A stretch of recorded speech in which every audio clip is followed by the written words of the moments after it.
That whole Jedi aren't allowed to feel emotions rule, I don't get it.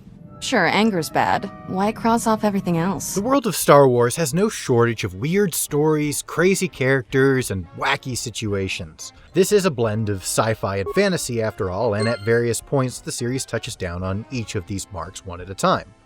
If you're a casual fan of Star Wars, you may not realize that Star Wars has many details that have been hiding in the shadows, waiting to be unearthed. Despite the claims that Star Wars is essentially a story for children, several publications within the franchise have dared to touch on and expand upon the most adult topic imaginable. Now this is my kind of place. With weird and often unnecessary details to help set this universe apart. Today I have taken it upon myself to compile these facts to create a list for you all, cataloging the strangest and most specific details we have about adult relations in the Star Wars universe. How typically male. Is it possible for you to keep in mind that we have more pressing business to attend to? Now, a lot of this comes from Star Wars The Old Republic and Knights of the Old Republic, since those are made by BioWare, and romancing NPCs is kind of their shtick. But the first detail actually comes to us from The Mandalorian, and we learn in Season 1, or at least are heavily implied, that should a member of the Mandalorian cult known as the Children of the Watch wish to have adult relations or procreate by means other than just adopting foundlings, the helmet stays on. Read this, out loud. No one tells me what to do, he said, grabbing the book and incinerating it in a bolt of striker lightning. I can recite the Tempest by heart. And he did. Mara sat and listened. They stayed for a long time. The helmet stayed on. This detail is really enforced by the conversation that occurs between the Mandalorian and Xi'an, where it is implied very heavily that the two have a history together. Wait a minute. Did you two make that? Huh? And of course, through it all, the question is asked, does he ever take that thing off? To which the answer is no. Of course, if all of these inferences are to be put together, this would imply that indeed the Mandalorian did have adult relations of his own, during which he never removed his helmet. Using the Force? It's fun. Mind and body supercharged. Everything's more intense. In Star Wars The Old Republic, the male Jedi Knight has the option to romance a character named Kira, a Jedi Padawan who was raised among the Sith. And she tells the character that sex between Force sensitives is better because, quote, the Force heightens their senses, and this can be used during intimacy to enhance the experience. According to Kira, a mere kiss between Force sensitives is, quote, downright explosive. What about something that's already intense? Kiss, for instance. Some experiences are downright explosive.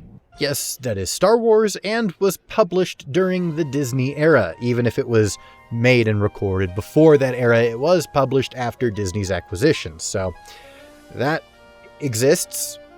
Also in Star Wars The Old Republic, the Inquisitor is able to romance a character named Ashara, Diet Ahsoka Light herself, and is apparently so good at it that she diegetically hums the Star Wars theme as she gets redressed.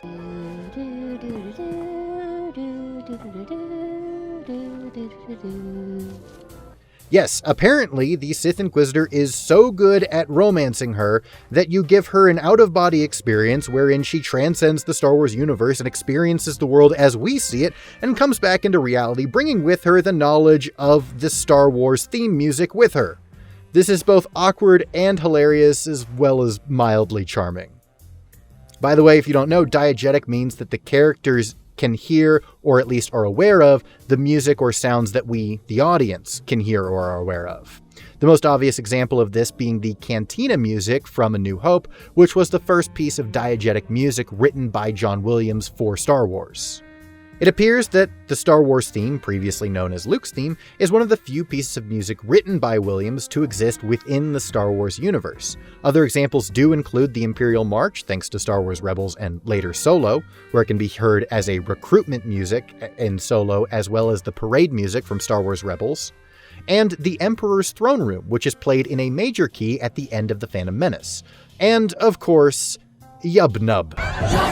One of the most disturbing facts about relationships in Star Wars is the idea of fulfilling these needs with droids. I am C-842, a personal assistance droid. Although in recent months the assistance I render seems to have taken on a disproportionate significance. We see this again in KOTOR because BioWare, where a distraught widow has become rather attached to a droid that her late husband had built for her. Greetings, young Jedi. I wonder if you could assist me. I seem to have lost my companion, you see? No, I ran away of my own free will. But I have my reasons. I'm afraid my owner became a bit too attached to me. Obsessed, even. She tried to treat me as her dead husband. It was not healthy for her. All the time? You don't want to know. This is one of the most disturbing storylines in KOTOR and is really meant to challenge your notions of what are light side choices and dark side choices, trying to make the best decision for this grieving widow, not necessarily doing what she wants, but doing what is best for her. That was not that bad compared to what I had to endure back at my owner's. It's actually a really well-crafted storyline, even if it is downright uncomfortable at times. The next interesting detail is the potentiality for cross-species couples to produce hybrid offspring. We famously see this in Star Wars Rebels with Jacen Syndulla, who is born by the union of Kanan Jarrus, a human Jedi, and Hera Syndulla, a Twi'lek pilot. Jacen has mostly human features, although his hair is the color of his mother's skin, that being a vibrant neon green. However, this is not the only possible hybrid to come from humans and Twi'leks, as we see in the Clone Wars, that a clone who defected from the Grand Army of the Republic found himself a Twi'lek wife and retreated from the war to create a life for himself. They had 2 children, both of which were mostly Twi'lek in appearance, although their Leku headtails were significantly shorter and stumpier than other Twi'leks of that age that we've seen throughout the series. Also, their skin is blotchier and more humanly colored than we see in most other Twi'leks, implying that there is a conflicting DNA regarding what skin tone these children should have. Another character that adds to this is Asajj Ventress, or at least one of Asajj Ventress's backstories, because Asajj Ventress has been deemed as no less than 3 species throughout her lifetime. Originally, she was a Zabrak human crossbreed. However, later, it was retconned to make her a Ratataki, a completely new race, although in canon, now she is simply a female Dathomiri Zabrak, retconning her identity as a Ratataki altogether, as well as her human blood. Another example of this, and one that's not often talked about because it was retconned fairly early on, but in the original Thrawn trilogy, it is hinted several times that Thrawn himself may have had some human blood.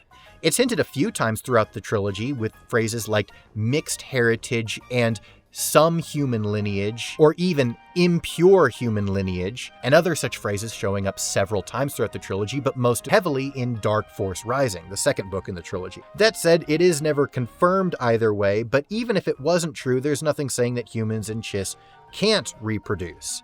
In fact, I'd suggest that it was even more plausible than other matches like humans and Twi'leks, since Chiss have much more anatomically in common with humans than most other species we've already seen interbreeding with humans in Star Wars. Now, we don't really have a complete list of which species can and cannot produce offspring with humans. I would find it very unlikely that something like an Ithorian could have a half-human offspring, although, as I said, we have nothing confirming that that is absolutely impossible, but it would seem that the nearer human they are in visual appearance, the more likely such a union is possible.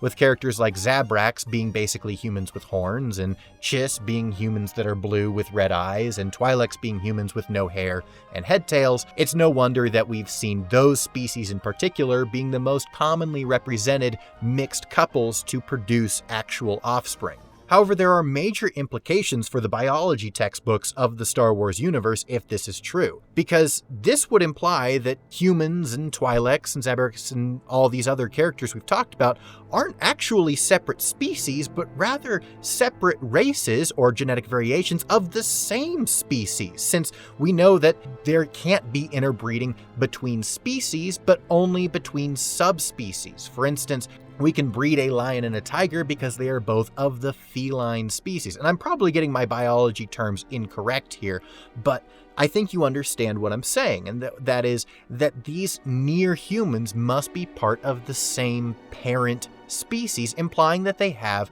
a singular origin point at some point in their history. Whether through evolution or creation, it would appear that humans, Twi'leks, Zabraks, Togruta, etc. all came from a singular origin point. And this is actually supported in Star Wars Legends, where it was revealed in Star Wars The Old Republic that the Zabrak, Twi'leks, Togruta, and Ratataki were all genetically engineered by an ancient race of aliens known as the Rakata, who took a human and mutated their biology to create several subspecies designed for various aspects of slave labor. And this brings us to another interesting adult fact, and that is that the Twi'leks were specifically engineered by the Rakata to fulfill a specifically stimulating role.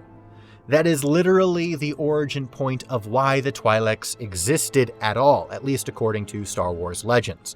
Thankfully, that hasn't been reintroduced into canon, so you can write that one off, but that absolutely is the way it worked in Star Wars The Old Republic. So yes, going back, the Rakata took a human and they modified them into several subspecies, the Twi'leks designed for pleasure service, as the Zabraks were designed for manual labor, and so on and so forth. This explains the genetic differences between them, why the Twi'leks tend to be beautiful, and why the Zabraks tend to be strong. However, all of this pales in comparison to my favorite fact on this subject in the Star Wars universe, and that is the moral code of the legendary bounty hunter Boba Fett. In Legends, it was confirmed that Boba Fett believed that relations between those who were unmarried was immoral, and refused, on several noted occasions, any such offers or advances that could have compromised his moral integrity. This is told to us in the Legends book Tales from Jabba's Palace, wherein Boba Fett had the opportunity to take advantage of Leia, who at the time was Jabba's prisoner, to which Boba Fett nobly refused, saying that sex between those who are not married is immoral. This actually was the origin point for the idea that the Mandalorians were a group of warriors who were bound by honor first and foremost. And so every time you think on the Mandalorian Code, or it's mentioned in the new Mandalorian series, or the way of the Mandalore, or someone says this is the way, remember, it all started because Boba knew it was immoral to have sex out of marriage.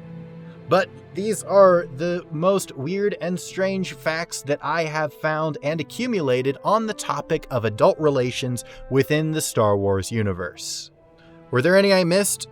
Probably. I couldn't research this topic too much, or I was going to start getting weird ads. But let me know anyway in the comments below, because as always, I want to know what you, my friends, have to say about our favorite galaxy far, far away. Thank you all so much for watching, and as always, may the lore be with you, now and forever.